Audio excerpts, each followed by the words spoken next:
What's the problem, Gabrielle? What? What do you mean? What floor?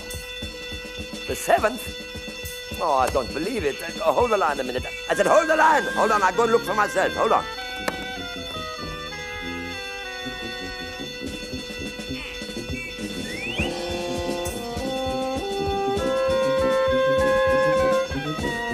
Hello? I can't see anything. Who is it? What's the patient's name? Oh, that's a motorcyclist who crashed last summer, wasn't it? A severe head injury. It's strange. I was just reviewing his case history. Didn't he develop some sort of flying saucer complex? Some kind of outer space syndrome or something? Yes, I was right. He did. You say he just walked out. You say he just... Will you turn that siren off, Gabriel? I cannot hear what you're saying. You say he just walked... He climbed. He climbed out of the window. I see.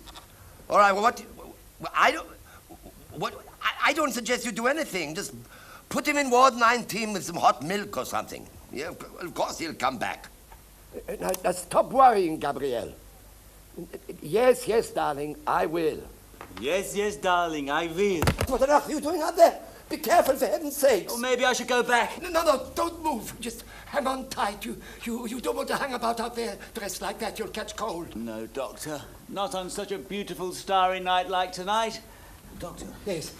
Could you spare me a few minutes? But of course, my dear sir. Only do me a great personal favor and climb into my office. You hanging about out there like that gives me agoraphobia. Sorry, Doctor. Don't want to make you nervous. Oh, no, leave it open. I'm only stopping a couple of minutes and then... Nothing. You'll go out of the door and down the stairs in the normal way.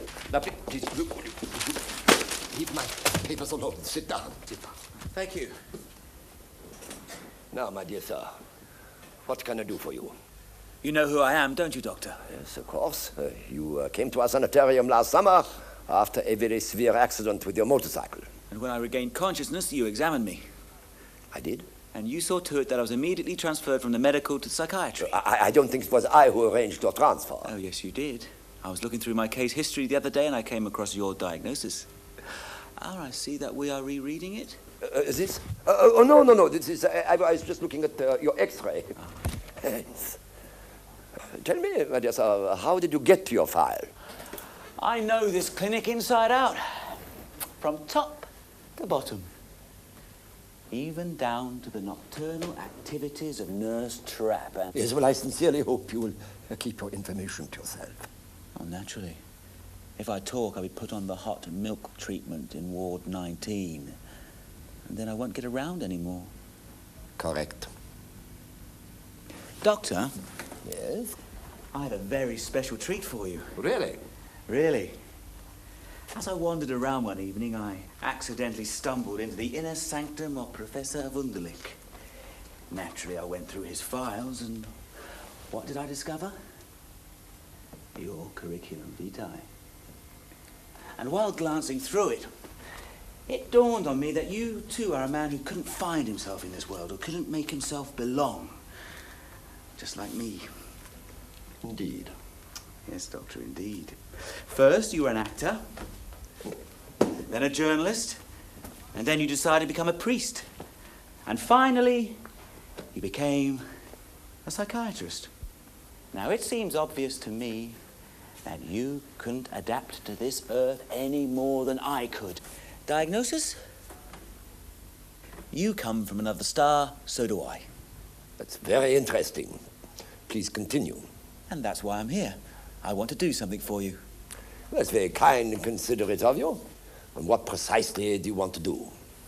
I want to take you along with me. Take me along with you? Where to? Back to your star, perhaps? No, we can't return to our stars. You know that as well as I do. That's impossible. Well, then where else? Have you reserved a seat for me on one of your flying saucers, you naughty boy? Doctor, be serious for a minute or I won't take you with me. All right, I'm very, very sorry. I'm very sorry. Please, my dear son. You know very well there's no such thing as a flying saucer. But you've been telling us all along that there is. That is the reason why you are here. Why you were committed. Doctor, what would you have done in my place, eh? More than 3 months. Day after day, I have half a dozen psychiatrists pounding away at me. I've tried to explain that I come from another star. They wouldn't listen. You know, it's very strange. But I was under the impression that you were dead. Do you know the Milky Way? Of course I know the Milky Way. Come with me, Doctor. You won't regret it. Every morning there is like the first morning created by God. So beautiful. In front, the sun driving the night away. And behind you, empty milk bottles rattling. Milk bottles? Precisely which Milky Way are we talking about? Mine, of course. Don't you know I bring the milk bottles up to the sanatorium every morning at dawn? I drive the milk truck. Oh, Gott in Himmel, of course you do. I forgot. So, you want me to drive along on your milk cart some fine morning, huh? Oh, not just some fine morning. Every day from now on, as my assistant driver. Assistant driver? Of course, you'll have to overcome your fear of heights, your acrophobia. But that is quite impossible. Professor Wunderlich would never agree to it. Why not? Because I am a doctor, and doctors don't drive milk carts. Now, please, get up out of my chair. Stop fooling about. Out. Doctor? Yes? I'd like you to see this.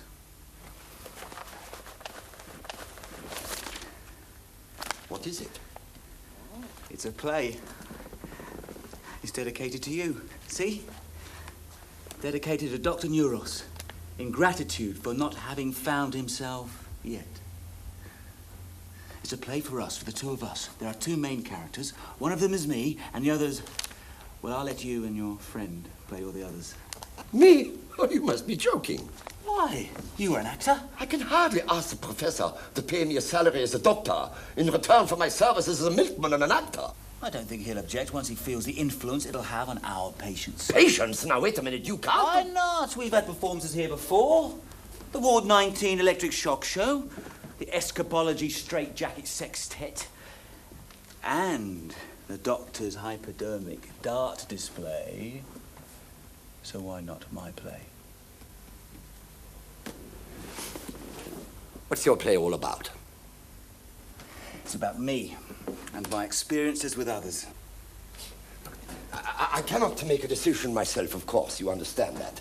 I shall have to speak to Dr. Wunderlich. Why don't you leave the script with me? And we'll see, eh?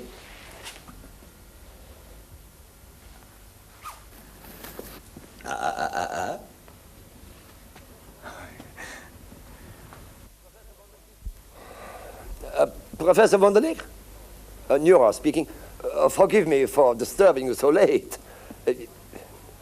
No, Professor, I am not calling you about the nightshirts. I've just had a visit from a patient. Yes, that's right. Yes, he's written some sort of play, and he wants to put it on the social hall in front of all the other patients. I told him I was certain that you would not approve. Psychodramatic therapy. Oh, you do approve. Oh, yes, that's what I hoped you'd say.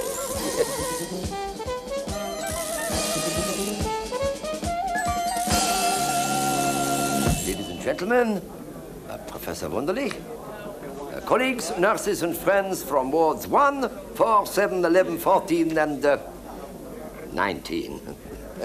Welcome to our social evening. Thank you very much. Yes, thank you very much. Thank you.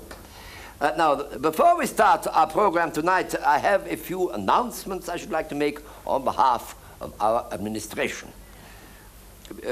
John, could I have a little more light, please? Thank you very much. Now, the hopscotch marathon between the East Wing and the West Wing will take place at 4 p.m. For those of you who want more grown-up entertainment, there will, of course, be the annual sonnet contest between the William Shakespeare of Ward 7 and the William Shakespeare of Ward 11 here.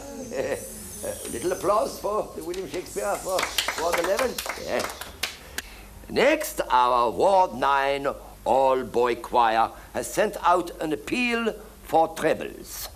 So, if anybody wishes to become a castrator, would he please report to the surgery of Nurse Trapp tomorrow at noon. Now, about tonight's entertainment. The poster that you saw in the lobby simply asks, do you know the Milky Way? Well, you have come here to learn the answer to that question tonight. since theoretically every question must have an answer, once it is found, that is. Yes, quite so. Now, you will be asking yourselves, of course, who is the author of the piece? Well, it is not Strindberg or Eugene O'Neill. It is not Ibsen or Pirandello. It is not anyone famous at all, no? It is our very own milkman. So let us introduce you now. Wait for it, Harry, please. Let us introduce to our friend, our author, and our milkman. Please, now, round of applause first. Thank you, Dr. Muros. I'm going to tell you the story of my life. How I grew up on a distant star. And my experiences on Earth. Well, I guess the first thing you want to know is what kind of star I came from. Well, that's what I call the place where I grew up. A tiny village somewhere up in the mountains. I lived there with my father. He was a village policeman. Well, up until the age of 16, I couldn't walk. There's something wrong with my legs, so I was in bed all the time. Well, I read a great deal. I read the books of Jack London, Rudyard Kipling, Jules Verne, and the Bible over and over. And the life of St. Hieronymus, and, oh yes, do you know Shakespeare? We are such stuff as dreams are made of. Well, that is good, Doctor. He probably attended the sessions in Ward 7. Anyway, when I got tired from reading, my father would push my bed in front of the window. And that's what I liked best. I liked to watch the roofs at sunset. And beyond the roofs, a forest. And at night, I imagined I could hear the pine trees. And I could even smell them. Especially in February when it rained. And in the sky, the Milky Way with all its stars like millions of tiny silver beads. Oh, I wanted to fly. And then, when I was 16, I got well. Only God or my father knows how. But it's hard to imagine how it felt. Putting on my shoes and walking down the stairs. Through the house and into the street. And then through the village, past the meadows, and into that forest to see the forest for the first time, close up. To see my world and become a part of it. And then there was Kathy. Oh. And when I told Kathy the story of Odysseus and Penelope and how Penelope had waited 10 years for her husband, I said, could you do that, Kathy? Could you wait 10 years? Yes, Kris. I could wait 10 years for you. Yes. And then war broke out. And everybody was at the station waving goodbye. And the girls were laughing with excitement. And then the war took me away. And it brought me back exactly 15 years later.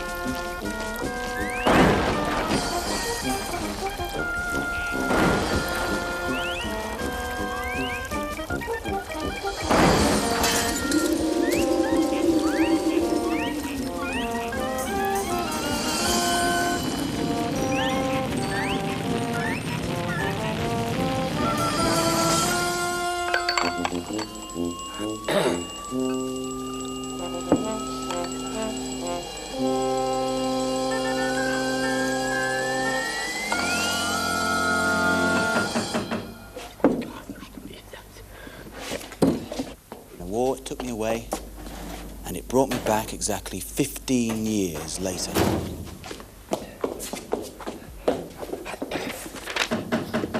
Come in. 89 on original counting. Minus 2 road accidents makes 45 exactly. Come in. Plus 3 displaced persons, 1 of each sex. That makes 48 at present. Now we counted 49. G'day, Gruber. Oh, I forgot. Who are you? Christopher Kiefer. Christopher Kiefer? Christopher Kiefer is dead. Now go away. Can't you see I'm busy with the new census? Don't you know me, Gruber? Kris. Kris, is it really you? What's the matter, Gruber? You look at me as if I were a ghost. But you are. You must be. That's me, all right. Best way to come back from the dead is to stay alive. Kris. Kris, sit down, my friend. We must have a drink. Oh, my dear friend. Now what? No, don't get... That's size of my Kris. Oh, my dear boy. Yes. Now, have some water, Kris. Oh, my word. Prost, my boy. Prost. So, where have you come from? Did you come straight from the station? No, I got off the train before the last stop. Walked across Little Mountain. Wanted to see if everything was still in the same place. Oh, no, everything has changed, Kris. Everything has changed. Ah, no, not everything. The ducks on the pond. The trees in the schoolyard, they're there. But then I went to the churchyard. Ah, and you saw your father's grave? Yes. Yes, well, he died, Kris. 5 years ago. On duty, of course. What did you think of the headstone? Oh, real marble, eh? Ah, naturally, Kris, naturally. After all, he was a village policeman. So, from the graveyard, you came straight here, yeah? No, I went to the war memorial. Ah. Gruber, why is my name on the honor roll? Well, Kris, we thought you were dead. What did Kathy say to that? When she saw my name with the dead? By the way, how is Kathy? Oh, she's fine, Kris, fine. She had to wait a long time. Maybe too long? She waited, Kris. She waited until you were dead. Well, can't ask for more than that. No, you can't ask for more than that, Kris. Have some more water. Oh, I'm terribly sorry. Still, it's it's good to be home. Good to be home. So, what have you been doing all this time, Kris? Where have you been? Been in the war. But the war has been over for 10 years. Oh, not for me, Gruber. Did you get that in the war? Yes. Yes. You can't get compensation for that here, you know. Don't want compensation, Gruber. I just want to begin my life again. Got my timber, my land, and my mother's orchard. I'll grow sunflowers there. Birdseed? Are you crazy? No. I'll make oil from the seeds. You know, Gruber, I had a dream once. I dreamt that the whole country was asleep under the cover of sunflowers. When the moon played over it, you could see the hills and valleys breathing. That's the dream I brought back. Yes, sunflowers. That's what I grow on my land. Not in your mother's orchard, I'm afraid. I'm growing potatoes there. Your what? Last year it was turnips. This year it is potatoes. It's my land, Gruber. Yes, I know, Kris. Please, now sit down, my friend. Sit. Now, Kris, have you any money? Yes, some. Good. I tell you what you do. Go for a walk in the village. Not in the center, of course. Go on the outskirts where you won't run into any of the old-timers. Take a room in the Monkey's Toe. You remember the Monkey's Toe? Yes. Well, go there and don't tell anyone who you are. And then tomorrow morning I will try to have a talk to the mayor. Wait a minute. Why shouldn't I tell anyone who I am? Kris, can't you get it into your head? What? You are dead. You aren't alive anymore. Why? Because you put my name on the memorial? Precisely. Would you like to see your death certificate in black and white? Yes, give it to me. Give it to me. I'll frame it. I'll hang it over my bed to remind me that I'm still alive. Kris, if you don't understand, it's because you just don't want to. No, Gruber, I really don't understand. You don't know what we've gone through on account of you, Kris. The runaround the authorities gave us, waiting in lines, signing affidavits, writing everything in triplicate. All that red tape we had to go through before you were declared officially dead. But it's not my fault, Gruber. But it's not my fault either. It was all the others. After your father's death, they swarmed into this office. And then there was Karl. Karl always wanted Kathy. Yeah. And Karl was our butcher. We had to eat. And then there was Wengert, your neighbor. Some of your cabbages grew into his land. So naturally, he claimed them. The rest of your land was lying unattended. He bought it. You shouldn't have done that. Me? It was nothing to do with me, I keep telling you. It was not my decision. It was the mayor's. Now, the mayor, he had to sell your trees in order to pay for the church roof. And then he sold your house as a contribution towards the war memorial. I mean, you can't say your name isn't on it, Kris. Your death was a great public service. You get all the credit, we get all the trouble. Then it's all gone. Nothing belongs to me anymore. Oh, look, Gruber. Gruber, you keep it all. Everything but my mother's orchard. Just let me be Christopher Kiefer again. Kris, you can't come back from nowhere and start planting birdseed on land that's already growing potatoes. All I want is my name back. Well, you can't have it. Look, Kris, you go and I will give you 500. 500! You don't want Kris anymore? Here. Who is this? He looks like me, doesn't he? Yes, but it is not you. It is someone else. Wolf Larsen. You don't want Kris anymore, so there's a new name for you. Wolf Larsen. Where did you get his papers? Don't worry, he's buried somewhere. With a bullet in his head. He doesn't need them anymore. Killed in action? And you stole his name? What did you do? You stole mine. Christopher Kiefer. I want a truthful answer from you. And remember, this is an official office. Did you or did you not steal these documents from the body of a dead man? I did, but there were... That is a criminal act. And I, it was the only way for me to get home. And I, as a public servant, will not accept false papers. Isn't a death certificate for a man who's still alive a false paper? But it was authenticated and stamped by me. Here. No, it isn't. Yes, it is. No, it isn't.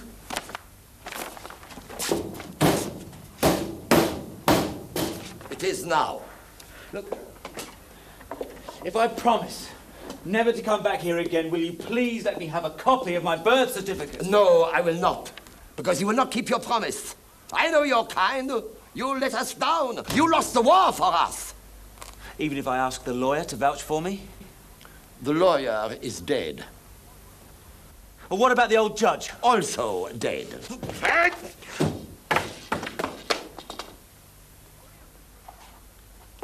The only official document that bears your name now is your death certificate.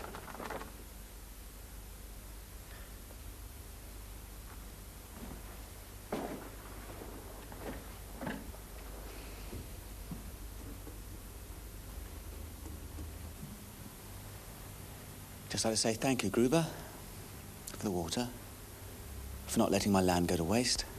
Oh, and for sending me to war when I was 16. For all those honours afterwards, thank you. May God repay you for all the wonderful things you're doing for all of us. Oh, and Gruber, you were right. Everything has changed.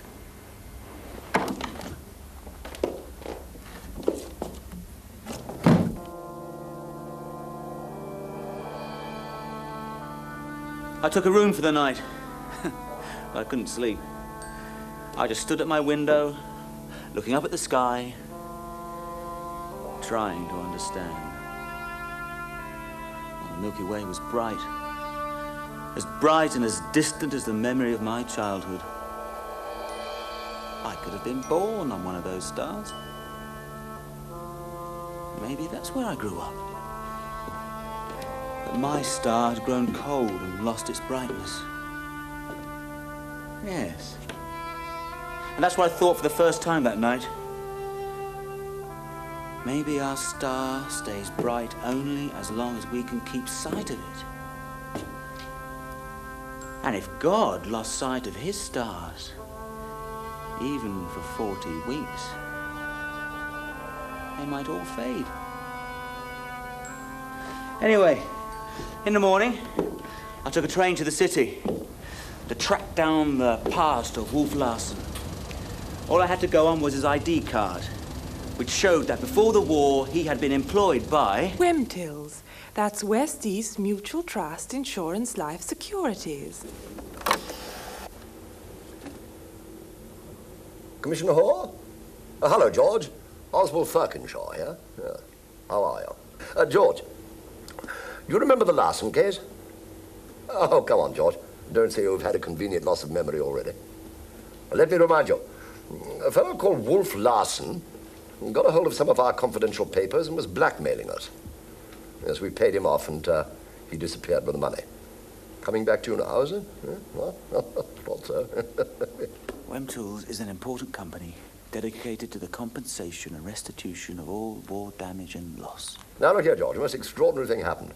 A few minutes ago, a young man came into my office and asked my secretary whether a Wolf Larsen had ever worked for us. That's a bit strange, isn't it? Yeah, that's what I thought.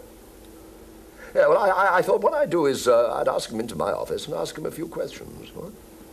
Yeah, good idea. Yeah, I thought you'd agree. Righto, George. Yes, I'll do. I'll ring you right back. Yeah.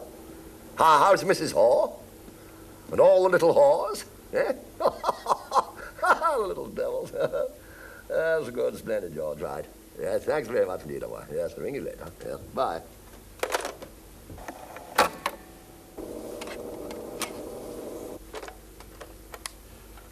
You can send him in now, Cynthia.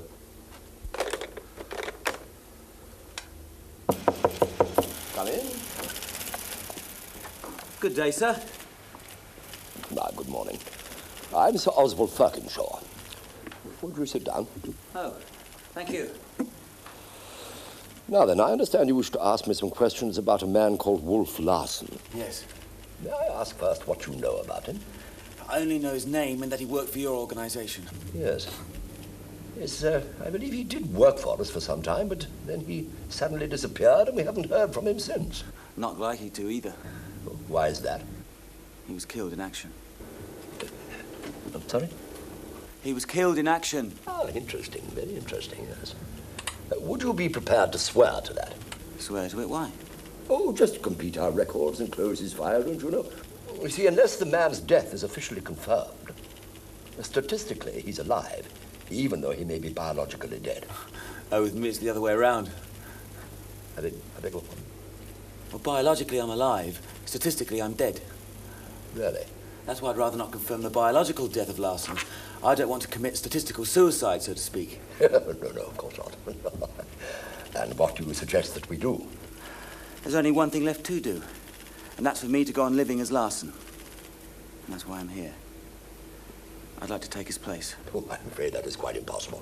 I mean, to begin with, you haven't any identification. Oh, yes, I do.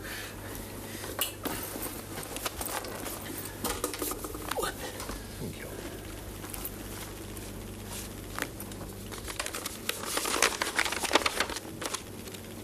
Where did you get these papers? Oh, they were in Larsen's uniform. But this is a release from the army. Oh, yes. He was lucky to get his release. Lucky, except that he was dead. Yes, he could hardly be dead if he'd just been released. Biologically, he was dead. Statistically, he was released. Yes.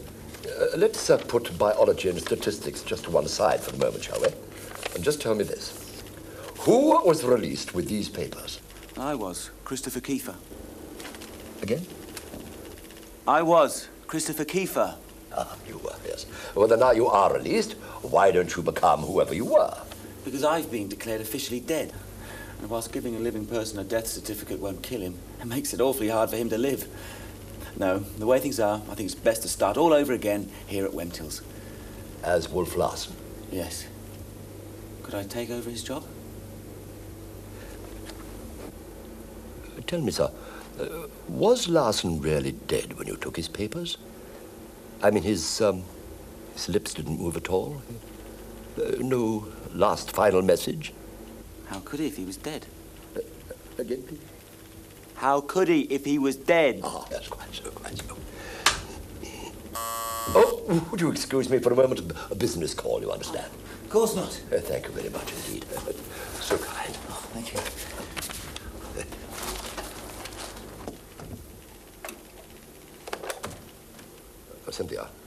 Give me a private line, will you? Thank you.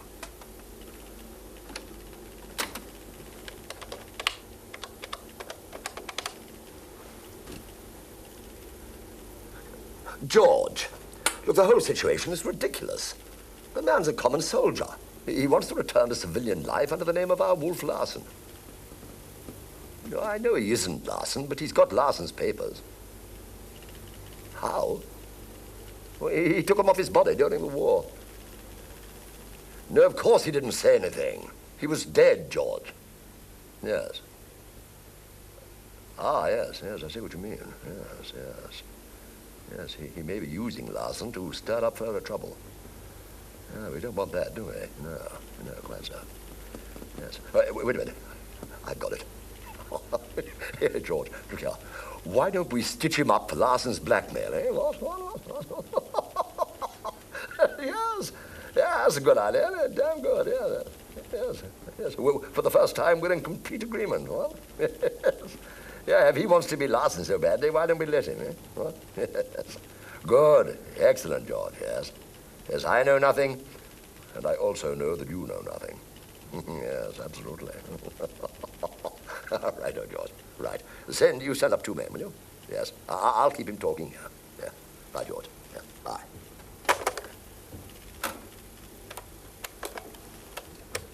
Send him back in, will you?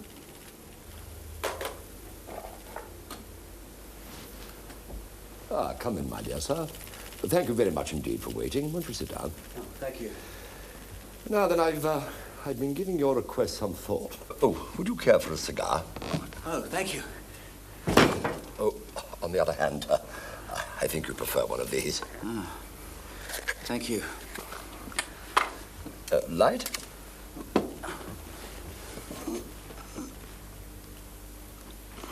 Thank you. As I was saying, I've been giving your case some thought, and I might say that your story moves me. Quite literally moves me. Then you will help me? May I have another look at your papers, Larsen? Oh, you don't mind if I call you Larsen, do you? No, that's fine. Thank you very much indeed. Now, tell me, as a matter of interest, where were you? How did you manage to escape? Was it during a battle? It wasn't a battle. It was a massacre. They were down in a gully and they got shot to pieces. Oh, how perfectly dreadful. Do go on. Well, I crept up to the gully. That's when I came across Larsen's body. Turned him over to see if he was still alive. His passport and release papers fell out of his pocket. I took them and put on his uniform and made a run for it. Yes. Then I got shot in the leg. Yeah, I dreadful. managed to get back to base. After a spelling casualty, they released me under the name of Wolf Larsen.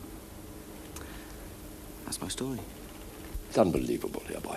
When did all this happen? Oh, just before Christmas. In fact, the last Sunday before Christmas Eve. When? Oh, the last Sunday before Christmas Eve. Oh, very interesting, very interesting. Yeah, do go on. Yeah. Well, as I said, I crept up to the gully and I could hear them singing Christmas carols. I wanted to sing too. I hadn't sung a Christmas carol in 15 years. No, of course you hadn't. I looked at my watch. The attack was just about to begin. I had just begun to sing my favorite.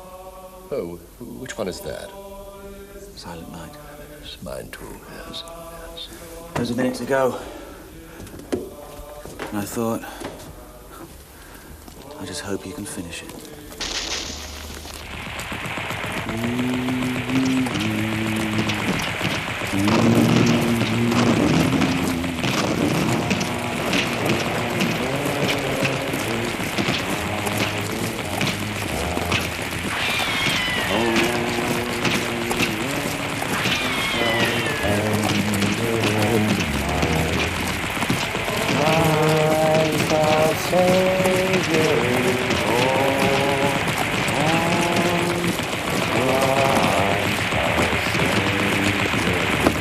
Come in, officer. This was the result of my second attempt to be at home on this earth. The security police took me down to headquarters, where I was questioned by an inspector. Wolf Larsen. Do you admit that you are Wolf Larsen? Wanted by the security police? What could I say? His papers were burning a hole in my pocket. I was willing to cooperate, but I couldn't give any satisfactory or sensible answers. Finally, they sent me to a sanity hearing. Your behavior is symptomatic of primitive fright, bringing about cortical censorship of your diencephalitic instincts. I asked Dr. Alinsky what he meant.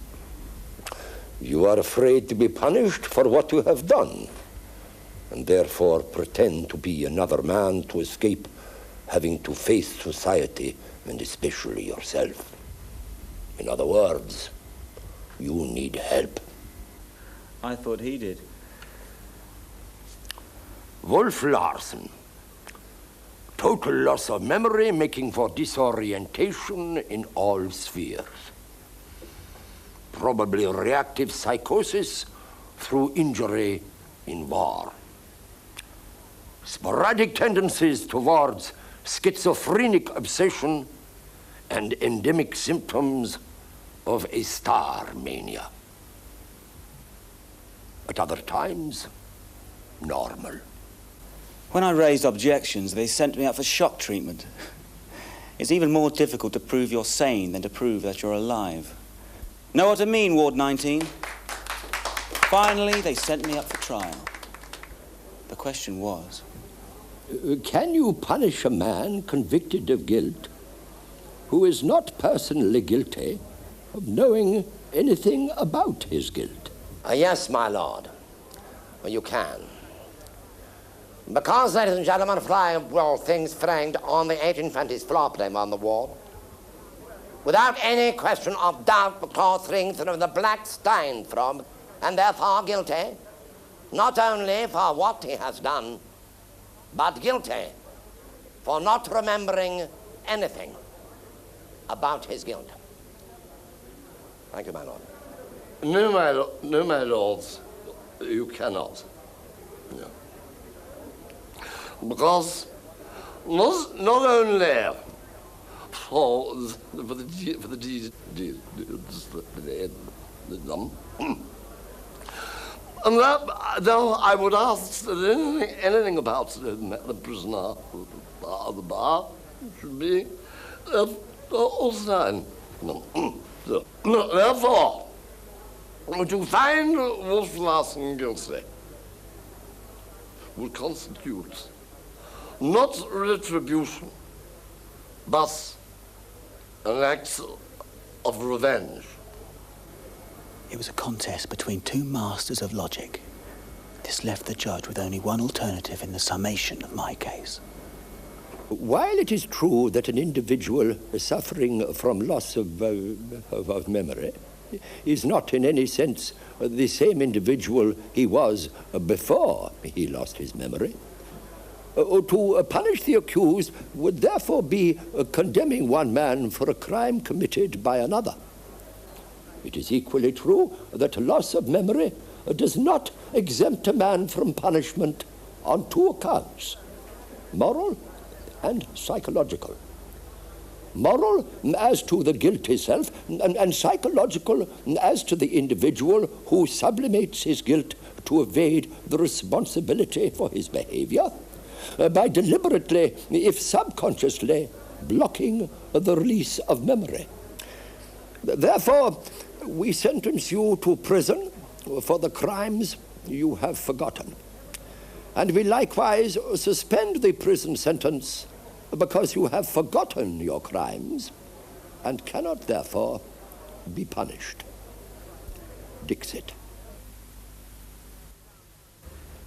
You see how sound earthly justice can be? All I asked for were my identity papers, anything with my own name on it. And what did I get instead? False papers, legal papers, stories in the newspapers. I had to report to the police every week. That was my real sentence. I couldn't find work. I was out on the street. Matches, miss? Laces. Mother. That's when I met this man from Sicily. Matches, sir. No. Bowl of soup, anything. No, soft, buddy. Moment. Sit down, sedete qui. Sit.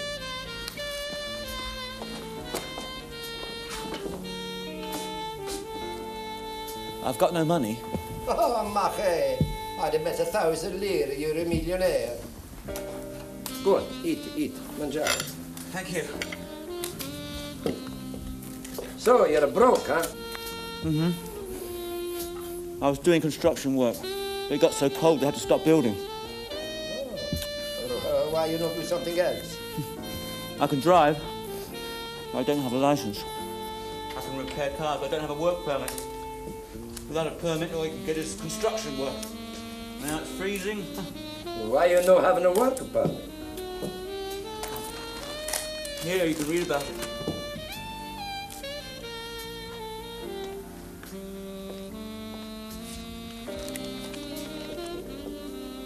What's this? That's me. You? Non è vero. Yes, it is. Yeah. I'm Wolf Larsen. You Wolf Larsen? What are you trying to pull? Nothing. You a Wolf Larsen, this is your picture? You're not a Wolf Larsen. Wolf Larsen work for me. Here we do a business deal, huh? You're not a Wolf Larsen. Yes, I am. At least I am now. What's this? Yes, I am now. Is this another wolf's tricks? No, it's no trick. I lost my name in the war. I used his to get out of uniform.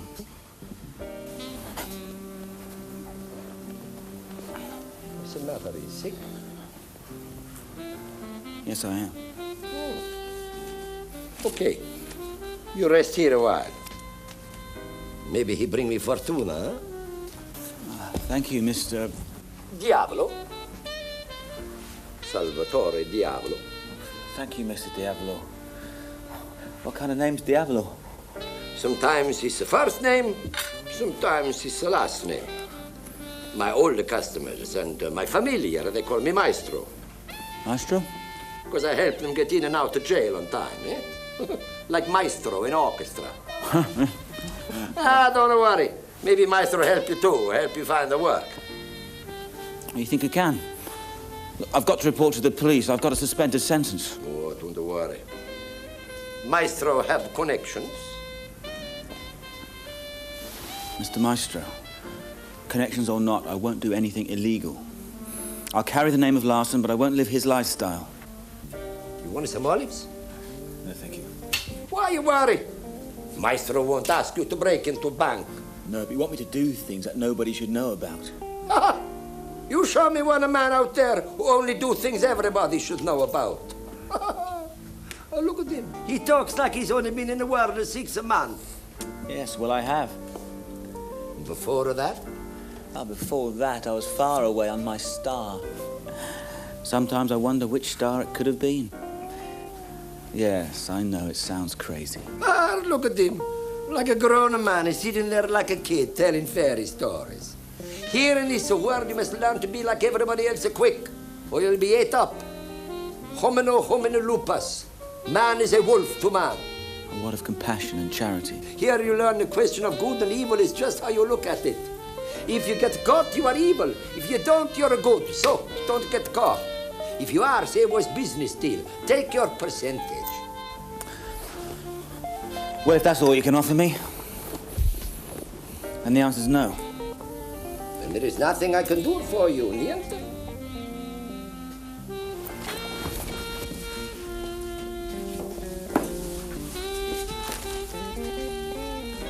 All I'm asking is for some honest work. Honest work? Yes. You want real honest work? Mm-hmm. Okay. I got an idea. You want the real honest work? I find you honest work. Yeah, you don't mind dangerous job? No. Okay. This job, you get to be pilot.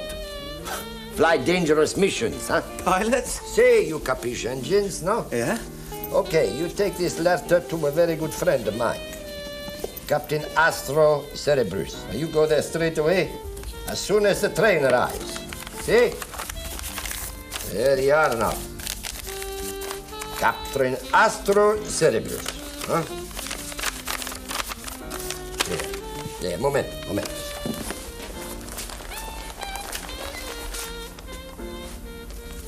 $100. Ah, it's niente. Take it out of your first 2 weeks of pay. I just can't take $100. Okay.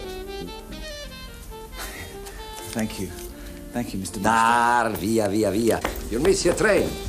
Arrivederci. I'll write as soon as I can. Si. 4 weeks. 6 at most, and then finito. Still, better he lives a good for 6 weeks and dies a quick.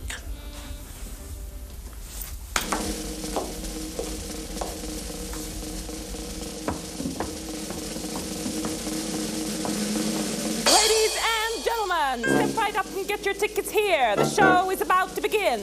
Not $2, not $1, just 25 measly cents. Come one, come all. Step right up and see the intrepid Zumo, the fantastic Zero, and the star of stars, the incredible Nemo. I'm Nemo now, and no one.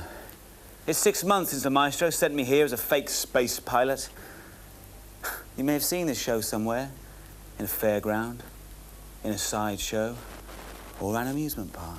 And now, ladies and gentlemen, step right up and enter the Death Drum. 16 feet high and 30 feet in diameter. On that vast vertical circular wall, our astronautic aces will zoom around that deathly drum for your desirable delectation.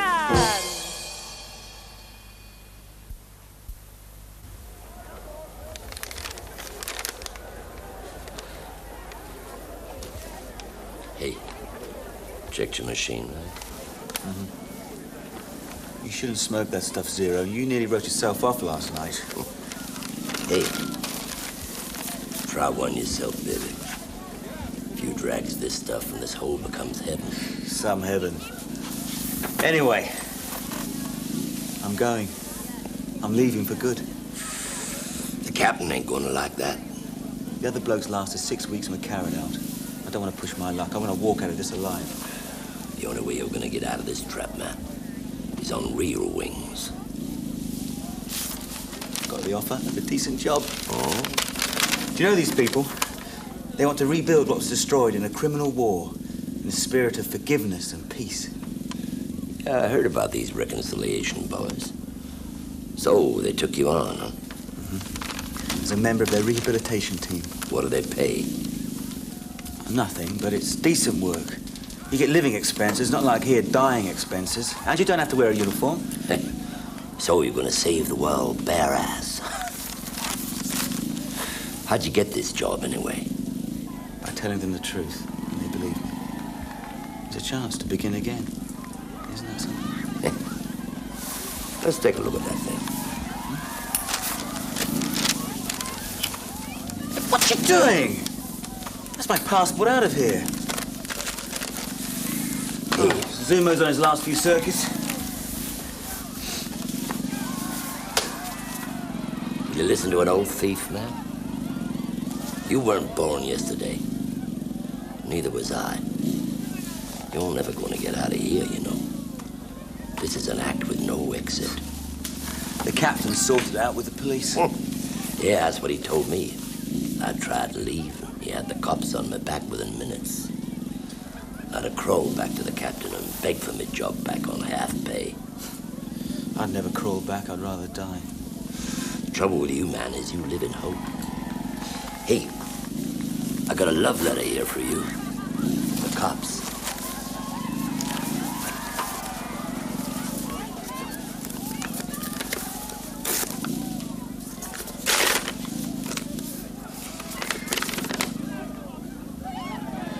Broken parole. Liable for arrest. Does the captain know about this? He not only knows about it, he put him up to it. Don't worry, man. It only hurts when they tie the noose around your neck. When you start to swing, it feels better. Hey, check.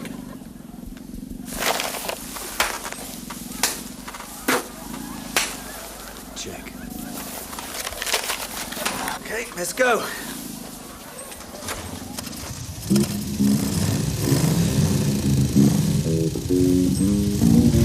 You know, Hero, this is the third time I can't get out of the uniform.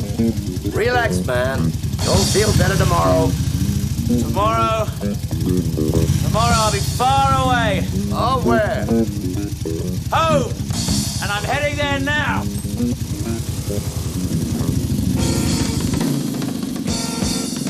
Nemo! Don't do it, you stupid bastard! Come on down!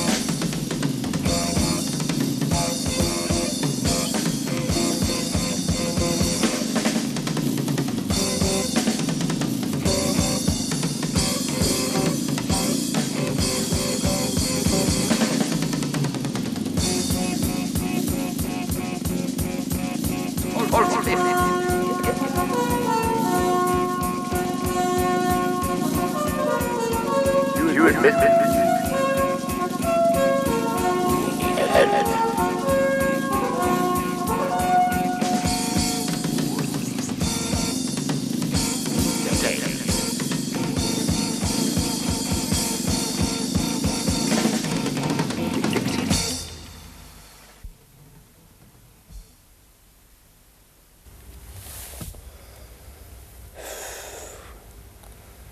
Christ in heaven. He went round and round that goddamn drum for over an hour until he ran out of gas and crashed, with the machine coming down on top of him. Funny thing, though, when they carried him out, he had a strange, childlike smile on his face. Maybe he'll pull through. I hope so. If you see him, tell him that Zoom on, I've quit. Yeah, we're getting out tonight. Even if it means going to jail. Yeah, he's a good guy, that Nemo. No, damn it. That Kris.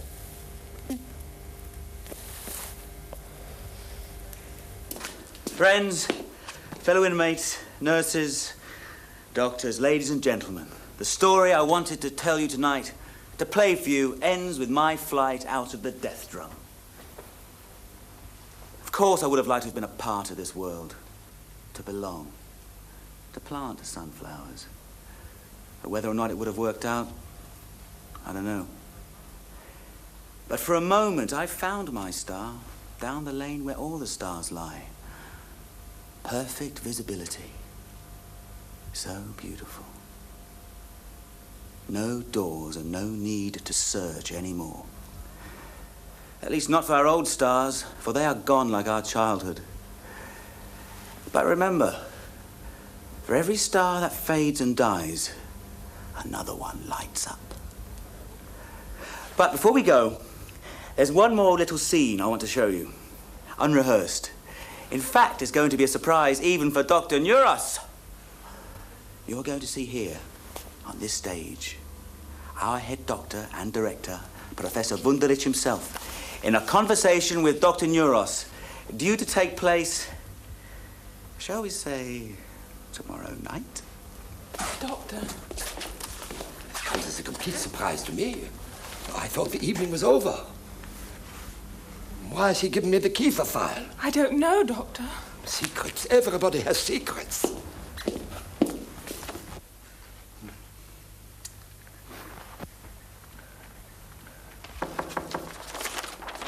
Erin? Dr. Neuros. I want to congratulate you on your performance last night. Very therapeutic. You should have seen it. Seen it, Professor?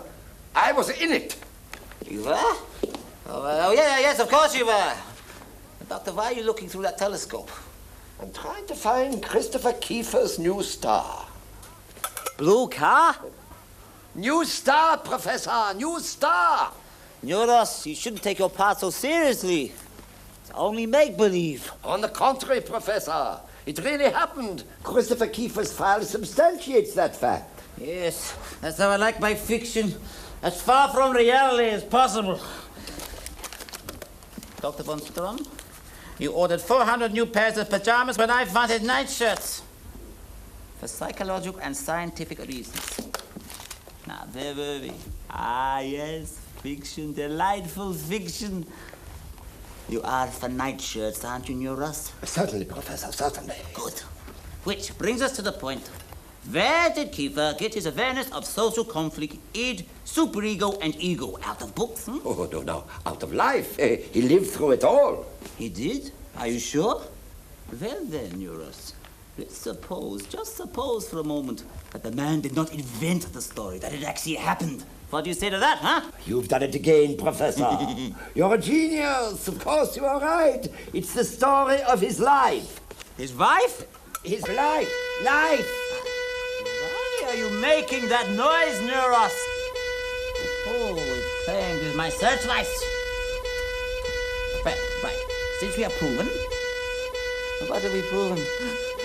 We have proven something, haven't we, Neuros? Yes, we have proved that the man did not invent the story, that it actually happened. Of course. That was our great discovery. And now we must decide what to do. Decisions, revisions, endless decisions. You see, what we must do is to get the man's name back, his real name, and his papers. One moment, please. Night, Audley? Who is playing with my searchlights? Those crazy people are driving me crazy. Christopher Kiefer? What's he doing? He's lighting up the Milky Way to ascertain the road conditions? Well, tell him to stop it at once, or I'll put him on hot milk in Ward 19. I've got it, Neuros. Yes? Since Kiefer likes trucks, why don't we let him drive the milk truck? You've done it again, Professor! You're a genius! He's been driving the milk truck for 6 months. So, that's settled. You continue to handle the case, Neuros. But your close contact with the Kiefer case has produced in you certain imperceptible signs. Only slightly neurotic at present, but I predict... You think I'm going crazy? Yes! So why don't you go take a vacation, huh? That is already arranged, Professor. Thank you very much. I'm taking a vacation. I'm going on a long trip with a very good friend. In fact, we are leaving at this very moment. Good day.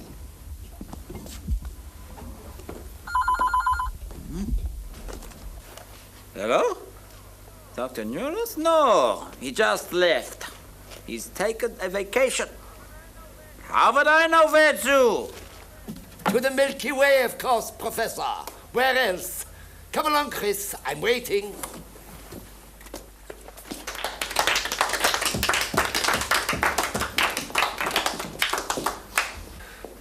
It is now 10:45, and time you were all in bed. Our little life is rounded with a sleep. Shakespeare. So please don't forget to be back in your respective wards by 11 p.m. and to put out the lights.